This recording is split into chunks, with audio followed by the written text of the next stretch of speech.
Hi, I'm DeQuincy, and we're going to be focused on the second drill in a series that focuses on glove application.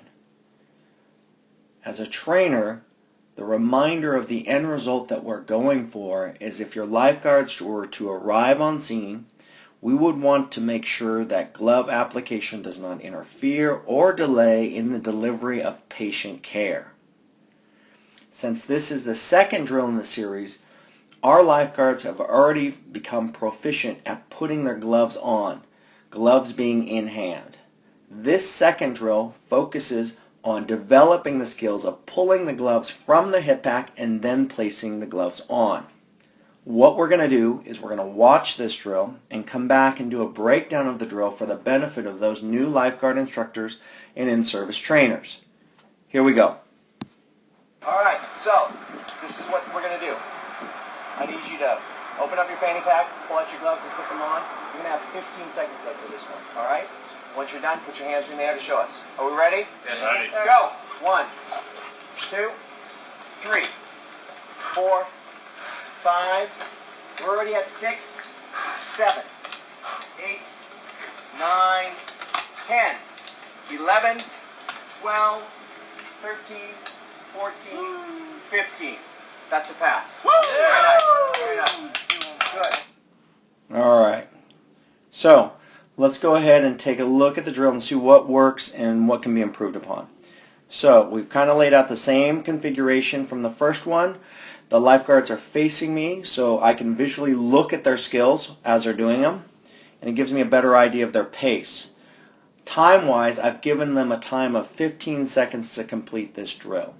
If that is not successful, I can always add it and start it at 17, and then if they're successful, go to 15, 13, 12. Again, ultimately, the sweet spot when it comes to time is that we're hoping that they'll complete this skill now within 10 to 12 seconds. All right, that means pulling the gloves from the hip pack and putting them on. If you have some challenges right now because the hip packs are zipped closed, you could always insert a smaller step, which is have them just simply pull the gloves from the hip pack, unzipped. Once successful, then move in the direction of zipping it up. All right? Now, some of the things that I want you to look at from a trainer here, and it's going to be right here as they move into it. They're getting ready. I'm telling them what to do. Boom. Let's take a look at these people right here. Okay? They are looking into their hip pack. Okay? They're looking into their hip pack. They're looking to unzip and to pull out the gloves. All right?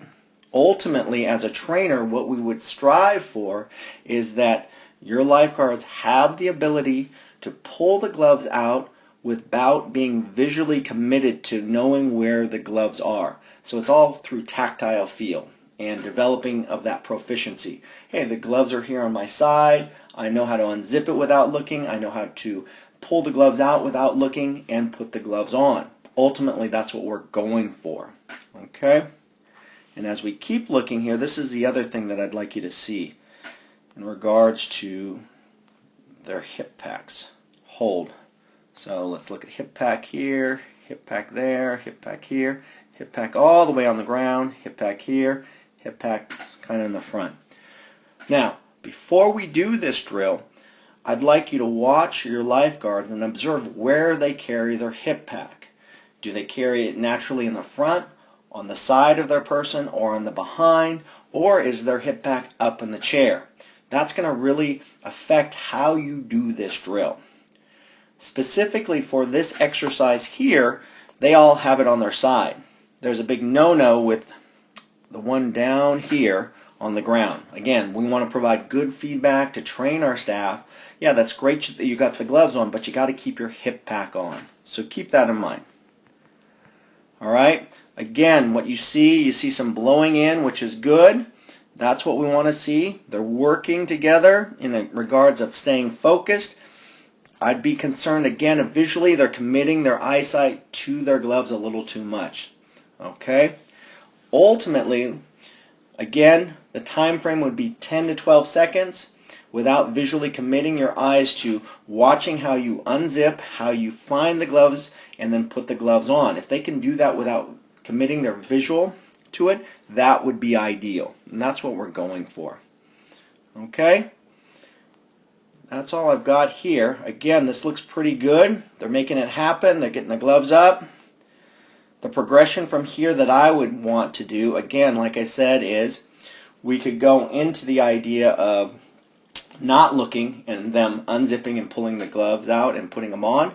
But what we're going to do is the next one is that we're going to have them committed to start to walk. So do an additional activity with this skill. Thanks a lot.